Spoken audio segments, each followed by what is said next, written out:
4 दिसंबर 1971 रात के अंधेरे में थार का रेगिस्तान बिल्कुल खामोश था, लेकिन इस खामोशी के पीछे छुपी थी एक ऐसी रात जो इतिहास में हमेशा के लिए दर्ज हो जाने वाली थी। लोंगेवाला राजस्थान के रेगिस्तान में एक छोटा सा बॉर्डर पोस्ट।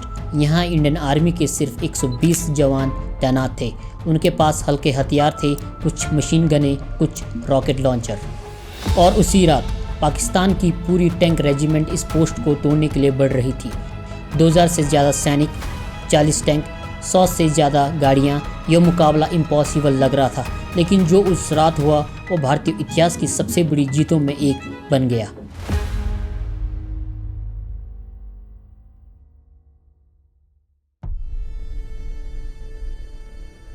लोंगेवाला पोस्ट एक ऊंचे रेत के टीले पर बना हुआ था।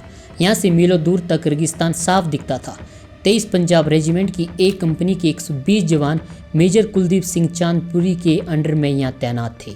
यह सिर्फ एक छोटा चेक पॉइंट था, लेकिन इसकी लोकेशन बहुत इंपॉर्टेंट थी, क्योंकि अगर पाकिस्तान यहाँ से घुस जाता तो जैसलमेर और रामगढ़ तक उनका रास्ता खुल जाता।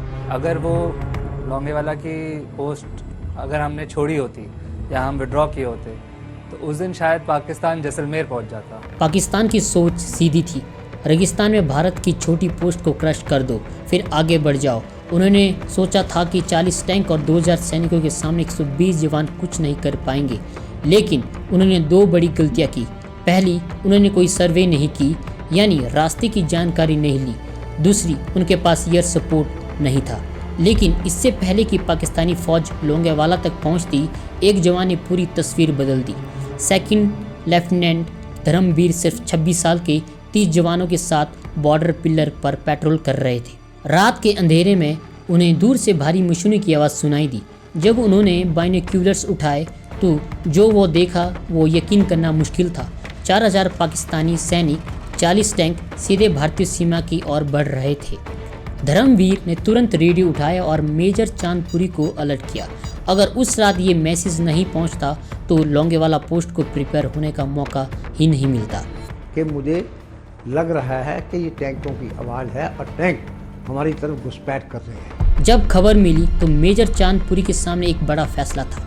उनके पास 2 ऑप्शन थे, या तो पीछे हट जाओ या फिर लड़ो। उस रात मेजर चांदपुरी ने अपनी जेब में एक लोडेड रिवॉल्वर रखी थी, लेकिन ये दुश्मन को मारने के लिए नहीं थी। अगर पाकिस्तान उन्हें जिंदा पकड़ने की कोशिश करता तो वो खुद को गोली मार लेने वाले थे। उन्होंने उसी पल फैसला कर लिया था, मैं प्रिजनर ऑफ वॉर नहीं बनूंगा, हम यहीं रुकेंगे, ये पोस्ट नहीं टूटेगी।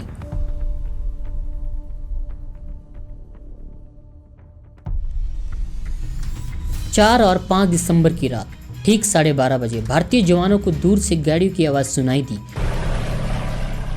पहले एक, फिर 2, फिर पूरा काफिला, और अचानक धमाका। पहला गोला लोंगेवाला पोस्ट के पास गिरा। पाकिस्तानी टैंक और सैनिक रेगिस्तान में फैलते चले आ रहे थे। भारतीय जवानों ने तुरंत अपनी पोजीशन संभाली। मेजर चांदपुरी जानते थे कि टैंकों से सीधी लड़ाई में जीतना नामुमकिन है, तो उन्होंने अपने जवानों को ऊंची जमीनों पर पोजीशन करवाया। 3000 के करीब उसमें उनके जवान थे और उनके साथ एक रेजिमेंट टैंकों की थी T-59। यहाँ से वो दुश्मन को साफ देख सकते थे, लेकिन दुश्मन को वो अंधेरे में दिखाई नहीं दे रहे थे। उन्होंने नकली एंटी टैंक माइंस भी बिछा दी ताकि पाकिस्तानी टैंक सावधानी से आगे बढ़े, और सबसे इम्पोर्टेंट, उन्होंने एयर सपोर्ट के लिए मैसेज भेजा, लेकिन सुबह होने में अभी 6 घंटे बाकी थे।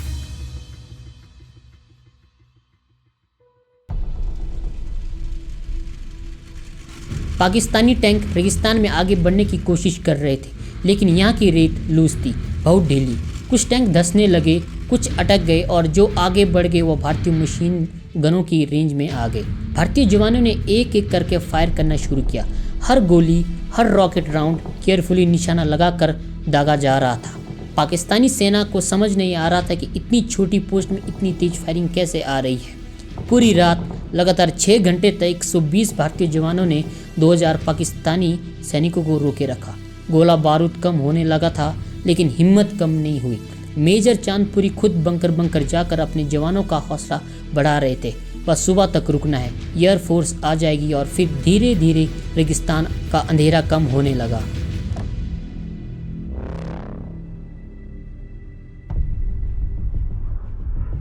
5 दिसंबर सुबह लगभग 7 बजे आसमान में एक आवाज़ गूंजी, हंटर जेट्स। भारतीय वायुसेना आ चुकी थी। 4 हंटर्स विमानों ने रेगिस्तान में फैले पाकिस्तानी टैंकों और गाड़ियों पर हमला शुरू किया। एक एक करके टैंक उड़ने लगे, गाड़ियां जल रही थी, धुआं आसमान तक पहुंच रहा था। पाकिस्तानी सेना के पास अब कोई ऑप्शन नहीं बचा था। वो पीछे हटने लगे, भागने लगे। जो पाकिस्तानी रेजिमेंट पूरे कॉन्फिडेंस के साथ लोंगेवाला पर हमला करने आई थी, अब वो तबाह हो चुकी थी। 36 टैंक नष्ट, 2000 से ज़्यादा पाकिस्तानी सैनिक मारे गए, बाकी भागकर वापस चले गए और भारत का नुकसान, सिर्फ 2 जवान शहीद हुए।